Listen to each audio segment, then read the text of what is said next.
Kabi-kabila ang rallies at bumabagyo ang social media ngayon at ang subject ay ang dating presidente ng ating bansa na si ex-President Rodrigo Roa Duterte.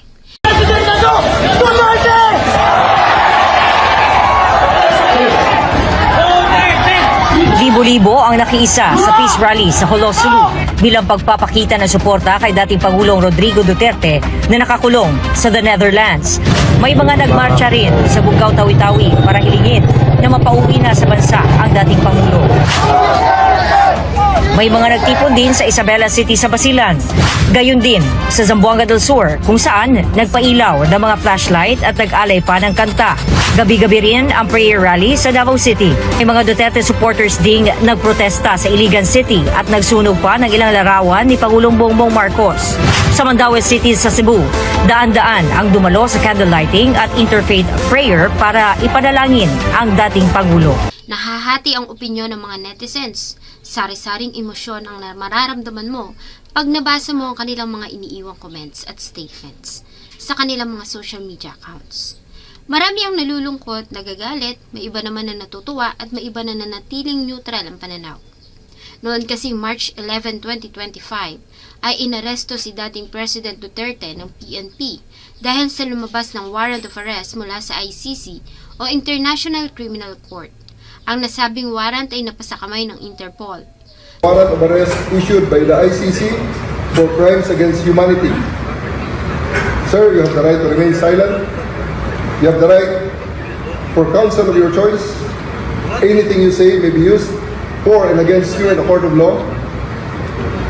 And I want to ask you, sir, if you understand these rights. Bakit nga ba hinuli ng ICC si dating President Rodrigo Roa Duterte? Saan nagsimula ang patong-patong na kaso na isinampa sa kanya ng International Court?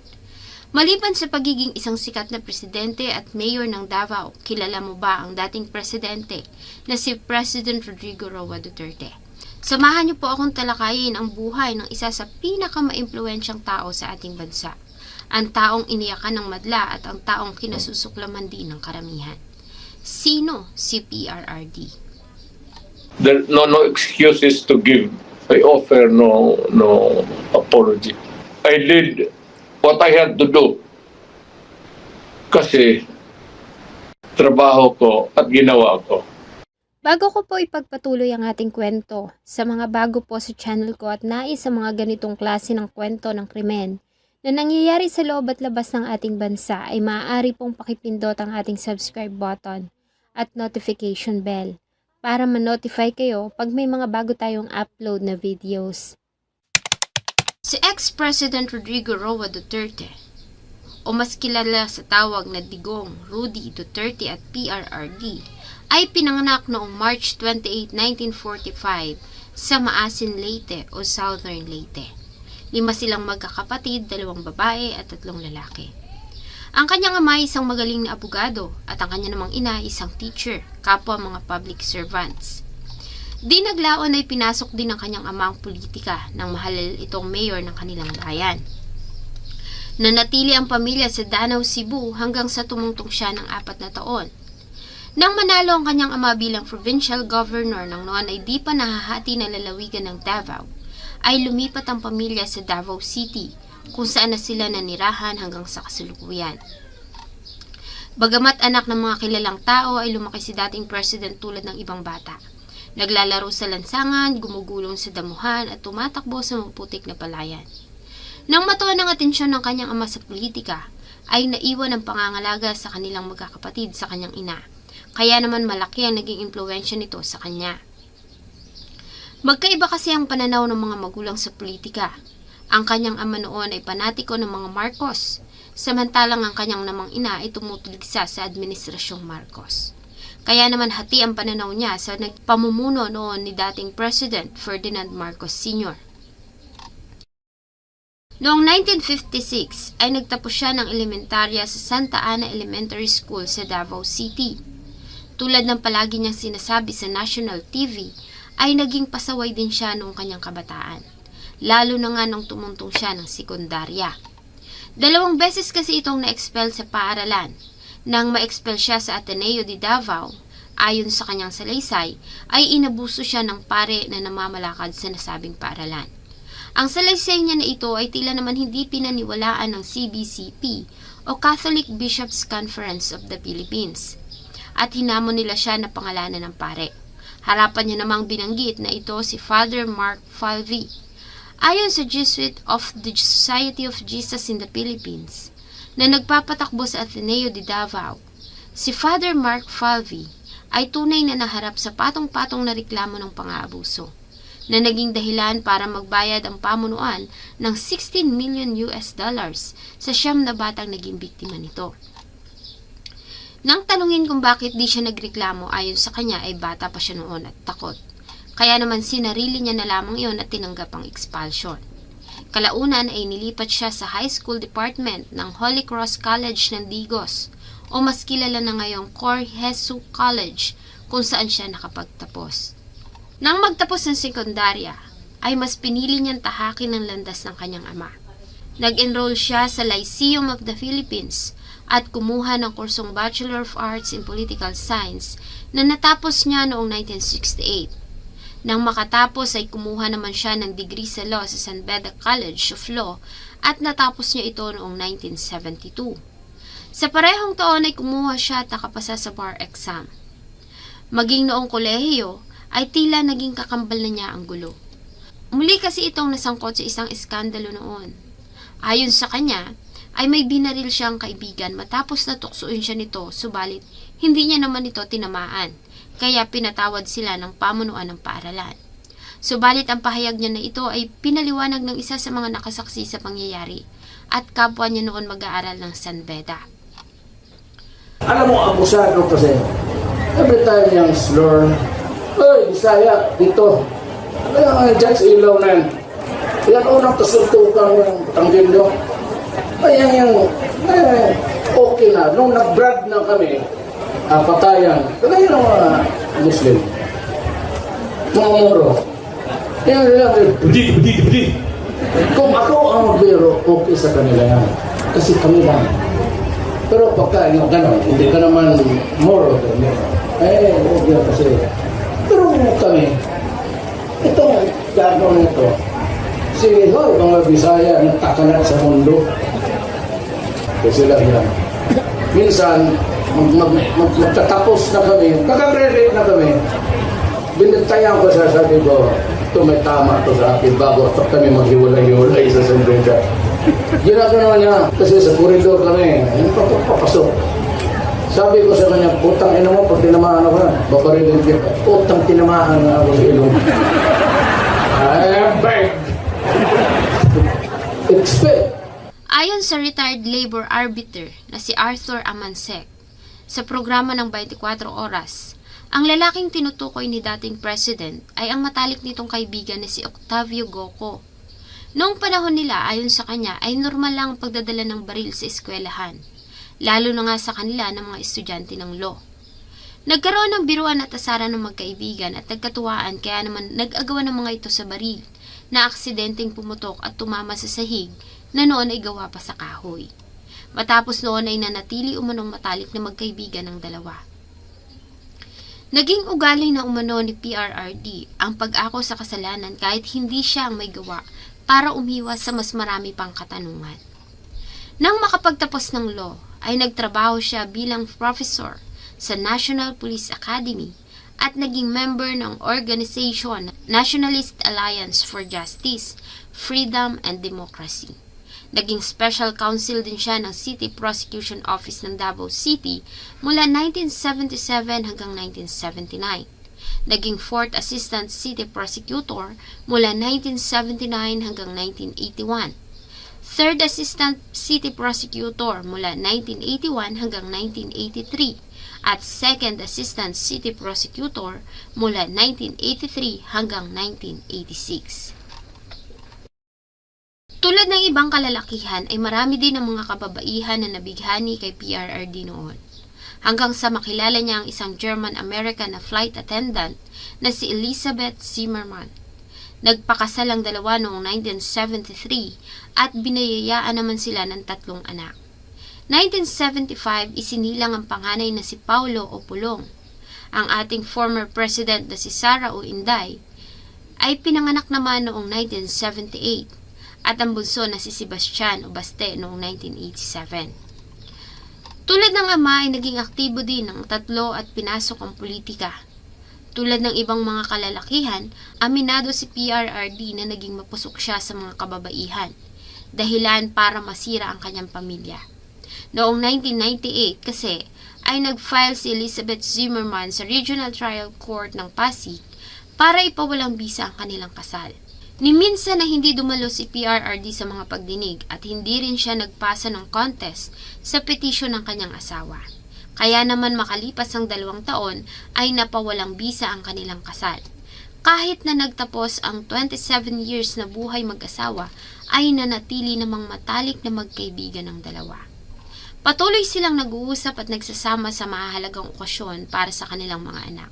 Sinuportahan din siya nito sa kanyang pagtakbo sa politika, maging nang manalo siya bilang pagkapangulo ng ating bansa. Pabiro pa nga niyang sinabi sa media na magaling na leader si PRRD, subalit hindi naging magaling para alagaan ang kanyang pamilya. Just a chance of their love story, Mayor. There's no chance. It's happening now. If you can talk to God, then maybe. Ma'am, reaction dun sa second chance. Second chance. Meron ba? Hindi na Hindi yun. Follow up lang. Friends, ever since Friends na, ma'am? because we are also married sa church, not only sa civil, also church. So, in my situation, I think I'm still married.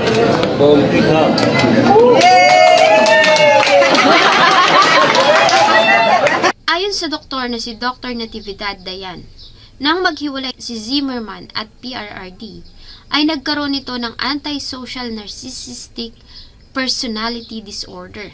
Malaki ang naging apekto ng paghihiwalay nilang mag-asawa kay PRRD noon. Naging magagalitin nito, mahina ang pasensya at nawalan nito ng pakialam sa nararamdaman ng ibang tao. Hanggang sa makilala niya ang dating nurse na si Shelito Salvador Avacenia.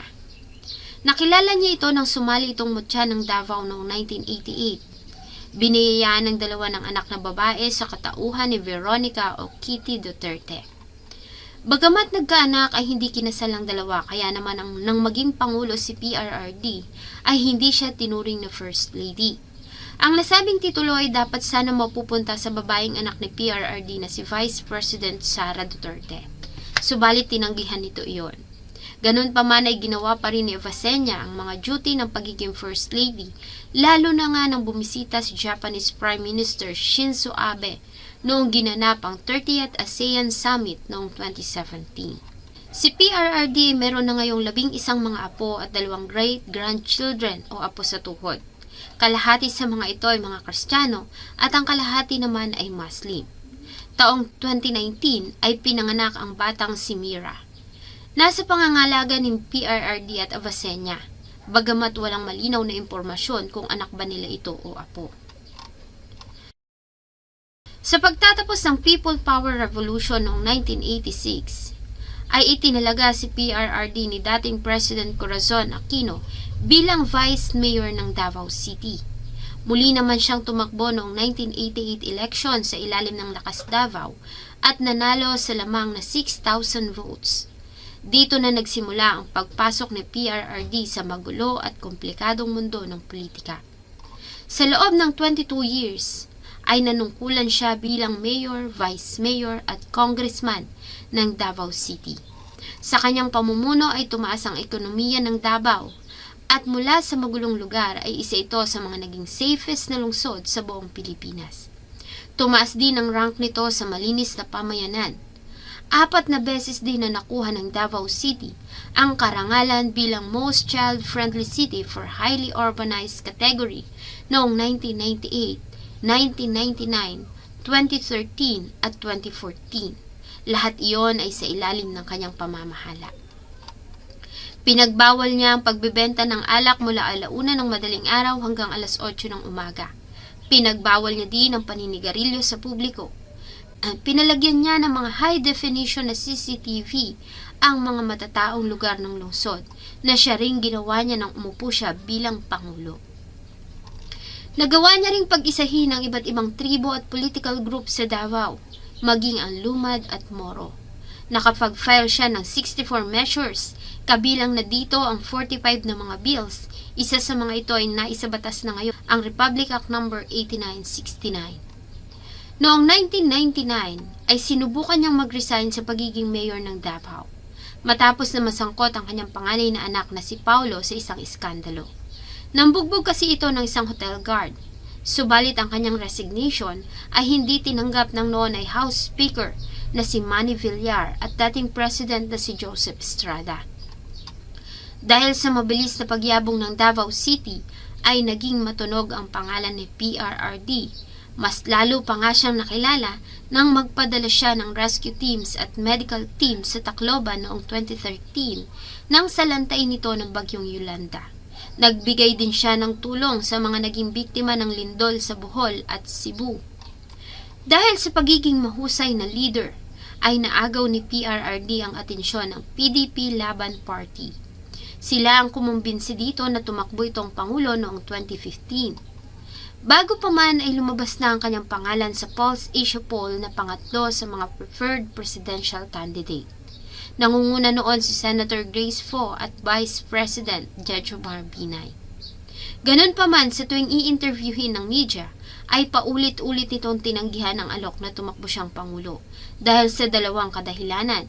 Una ay ang kawalan ng sapat na pondo at pangalawa ay ang pagtutol ng kanyang pamilya, lalong-lalo na nga ang anak niyang si Vice President Sara Duterte.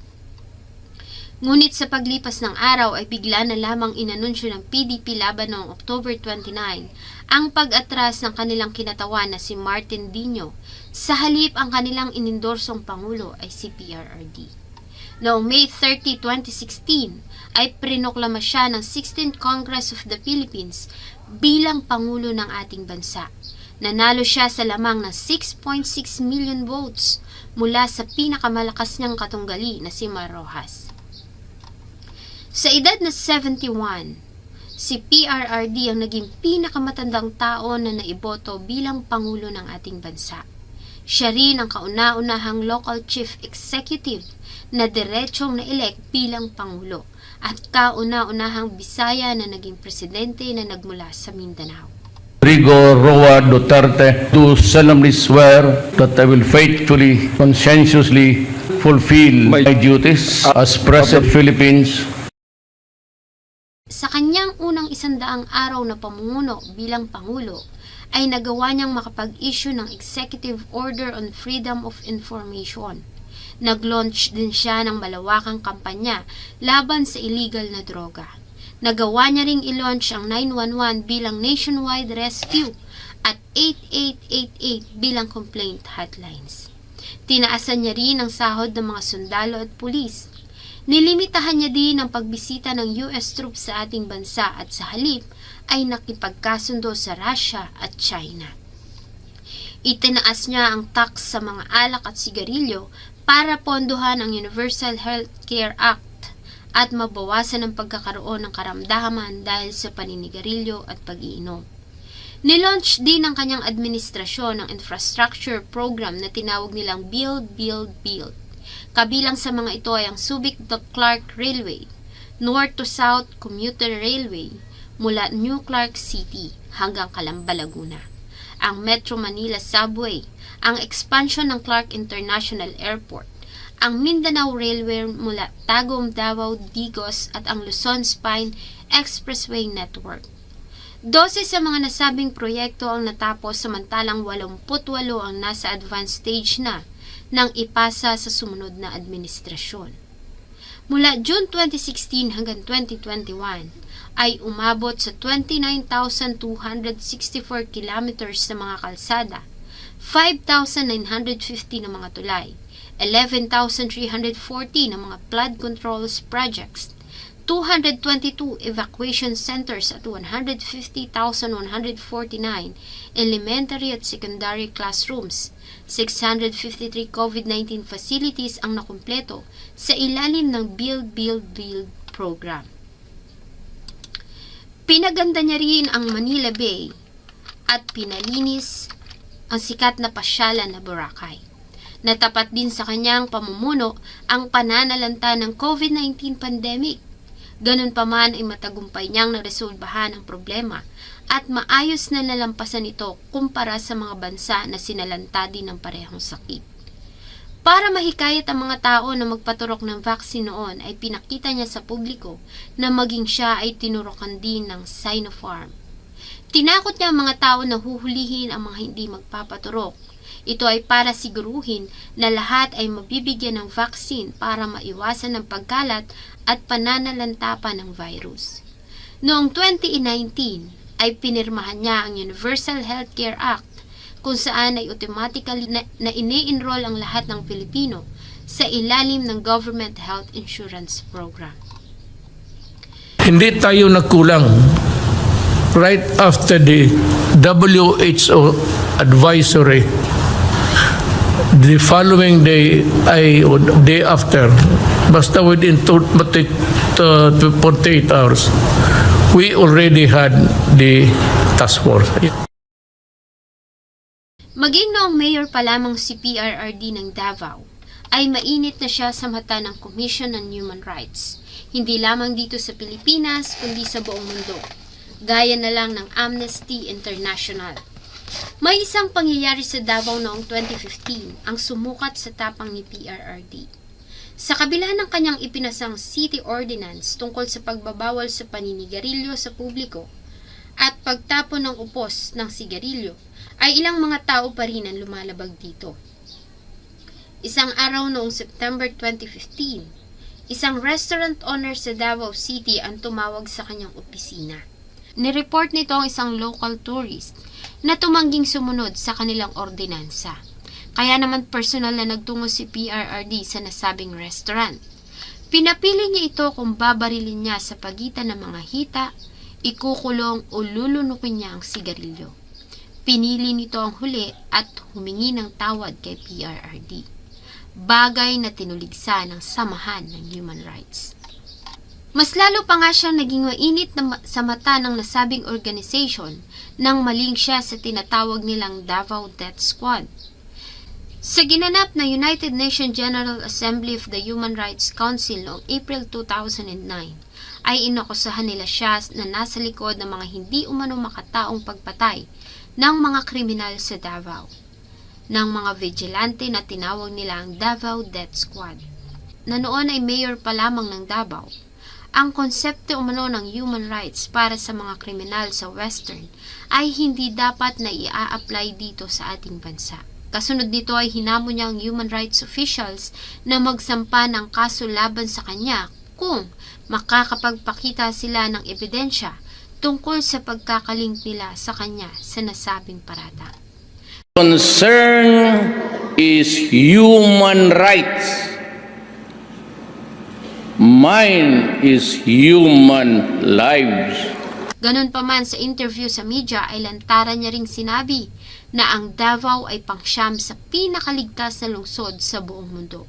Kung paano niya umano ito nagawa ay dahil pinatay niya ang lahat ng mga kriminal sa lungsod, bagay na tila ba naging pangungutya pa sa human rights. Maging nang tumakbo siya bilang Pangulo, ay lantaran niya ring sinasabi sa harap ng media at ng publiko na papatayin niya ang lahat ng mga kriminal. Sinabi niya rin na ang kanyang pamumuno ay magiging madugo. Inilagay niya din ang problema ng ating bansa sa iligal na droga sa focus ng kanyang campaign. Nang may talagang Pangulo, ay sinimulan niya ang operasyon na tinawag niyang Oplan Tokhang. Sa plano ay kakatok at magbabahay-bahay ang mga pulis para hikayatin ang mga tao na suspected users para sumuko. Subalit hindi ito ang nangyari. Dahil sa ilalim ng Oplan Tokhang ay maraming mga tao ang isa-isang natatagpo ang nakahantusay sa mga kalye at iskinita lalo na sa Kamaynilaan. Lahat sila ay sinasabing mga biktima ng Oplan Tokhang. Bagamat ilan sa mga naging biktima ay sinasabing walang kinalaman o anumang pagkakasangkot sa paggamit ng illegal na droga, kaya naman marami ang tumuligsa sa nasabing programa. Ganun pa man, ayon kay PRRD noon, lahat ng pulis na makakapatay ng adik na nanlaban ay kanyang patatawarin dahil umano sa ginawa lamang nila ang kanyang tungkulin. Bagay na muling naging ugat para pag-initan siya ng Commission on Human Rights at tuligsain ng kanyang administrasyon ng mga pamilya ng mga biktima at ng oposisyon. Sa kabila nito ay tila sinamantala naman ito ng ilang kapulisan dahil sa may mga pangyayari noon na may mga namatay na mga inosente. Kaya naman sa halip ng mga pulis ay inilipat ni PRRD ang trabaho sa Philippine Drug Enforcement Agency o PDEA. Pinangalanan niya rin ang 3 mga Chinese nationals na tinagurian niyang drug lords dito sa ating bansa. At lantaran niya ring pinangalanan ang 150 na mga public officials na involved sa bintahan. Representative Vicente Belmonte, Mayor Lawrence Cruz, that's an illegal. Mayor Willie Lim, pero high profile. Noong August 2016, pinungunahan ng opposition senator na si dating Senator Leila de Lima ang paghahain ng probe sa naganap na extrajudicial killings. Nag-focus sila sa mga kaso mula pa nang umupo si PRRD bilang mayor ng Davao City. Prinisinta ni dating Senator Leila de Lima ang witness na dating member umano ng Davao Death Squad na si Edgar Matobato, na nag-testify sa mga ginawang extrajudicial killings ni PRRD sa Davao. Dahil matagal ako nagserbisyo sa kanila, sa umpisa kong trabaho, 1988, nagbuo ng grupo si Mayor Duterte nga Lambada Boys kung liquidation squad. Ang trabaho namin, pumatay ng drug pusher, kidnapper, hold-upper, rapist. Yan ang trabaho ko. Sa pag-umpisa ko, maganda talaga yung kuan ko kay nakakatulong kami sa taong mga mabait. Kaya ang pinapatay namin, mga masamaman na tao. Yan ang inuutos sa amin. Subalit ang lahat ng iyon ay pinasinungalingan ni PRRD. Dahil sa kakulangan ng sapat na ebidensya ay nabasura ito noong October 2016. Makalipas lamang ang ilang buwan ay nagbago ang ikot ng hangin dahil inakusahan naman ni PRRD si dating Senator Leila de Lima tungkol sa laganap na bintahan ng illegal drugs sa ating bansa noon. Noong ito ang nakaupong Justice Secretary, lalong-lalo na nga sa loob ng New Bilibid Prison. Bagamat itinanggi niya ang nasabing paratang ay kabi-kabila naman ang mga lumabas na testigo at nagpatunay na ang mga ito ay totoo. Kaya naman siya ay nakulong noong 2017. Noong tumatakbo pa lang bilang Pangulo ay pinangako niya na nawawakasan niya ang problema sa droga ng 6 na buwan. Subalit kalaunan sinabi niya na nagkamali siya ng pagkalkula dahil sa hindi niya na-estimate ang ng tama kung gaano ba kalala ang problema. Binaso niya kasi umano ang kanyang naging approach sa Davao City noon.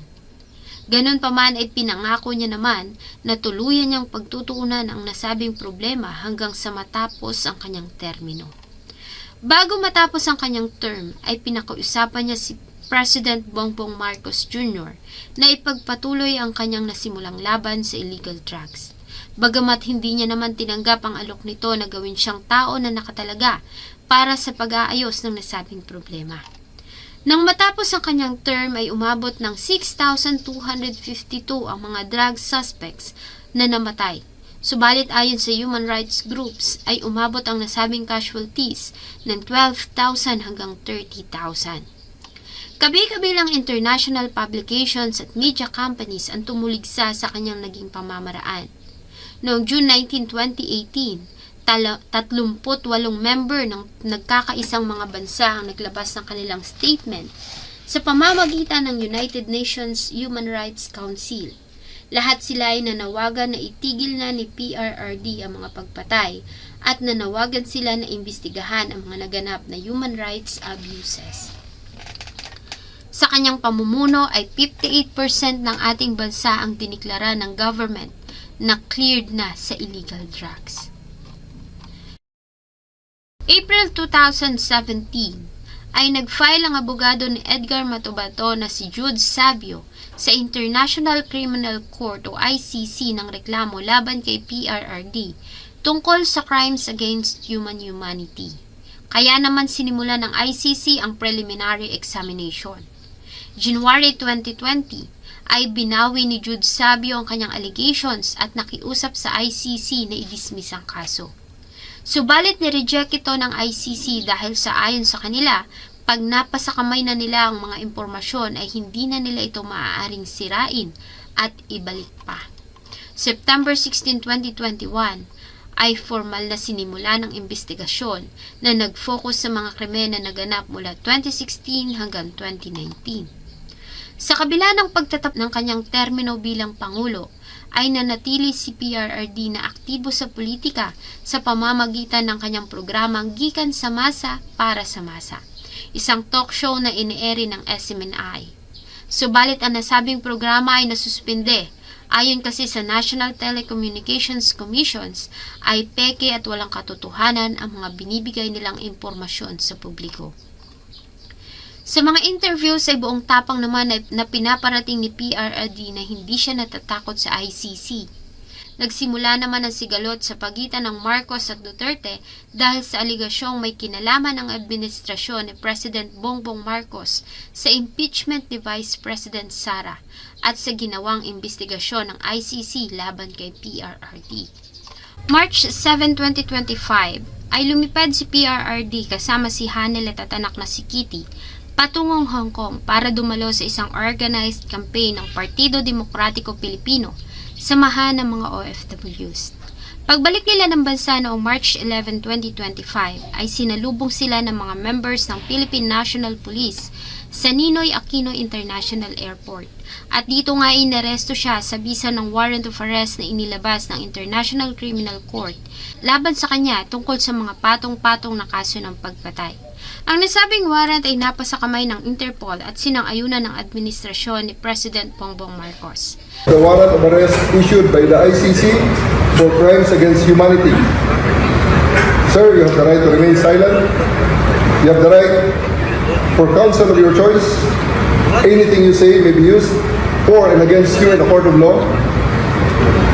And I want to ask you, sir, if you understand these rights. Sa kasalukuyan si PRRD nasa Netherlands kung saan siya haharap sa mga paglilitis. Sa kanyang pagkakaaresto ay talaga namang nagkakagulo ang sambayan ng Pilipino na naniniwala at sumusuporta pa rin sa kanya. Marami ang naluha at patuloy na nagmamahal kay PRRD, samantalang marami din naman ang natuwa dahil ayon sa kanila sa wakas ay magkakaroon na umano ng hustisya para sa mga naging biktima ng mga hindi makataong pagpatay ng nakaraang administrasyon. Ayon sa report, si PRRD ngayon ay may Buerger's disease kung saan namamaga ang kanyang mga ugat. Mayroon din siyang Barrett's esophagus, sakit kung saan ang kanyang mga esophageal cells na sa lalamunan ay mabilis na napapalitan ng gastrointestinal cells. Bagamat itinanggi niya naman ang balita na mayroon siyang cancer sa lalamunan. Si PRRD din ay mayroong myasthenia gravis, isang neuromuscular disease na nagiging dahilan kaya lumuluha ang kanyang mata. Sa kabila ng mga kontrobersyal at akusasyon, nanatili pa ring mataas ang ranking ni PRRD sa Pulse Asia. Ang kanyang trust rating ay nananatiling 91%, pinakamataas sa 6 na presidente mula nang umupo si dating President Ferdinand Marcos Sr. Si PRRD din ay nasa 70th rank ng Forbes list ng World's Most Powerful People. Ikaw, isa ka ba sa mga umiyak na ang arestuhin si PRRD o isa ka sa mga taong lihim na natuwa at naniniwala na may kinalaman siya sa extrajudicial killings? Isa ka ba sa mga taong humanga sa mausay niyang pamumuno o isa ka ba sa mga taong nayayabangan sa kanyang maaanghang at prangkang pananalita? Tinanong ko siya, sabi ko, ano ba ang mensahe mo sa mga umiiyak? Kasi nasasaktan ako kapag nakikita ko na umiiyak sila. Sabi niya, eh di umiyak ka din.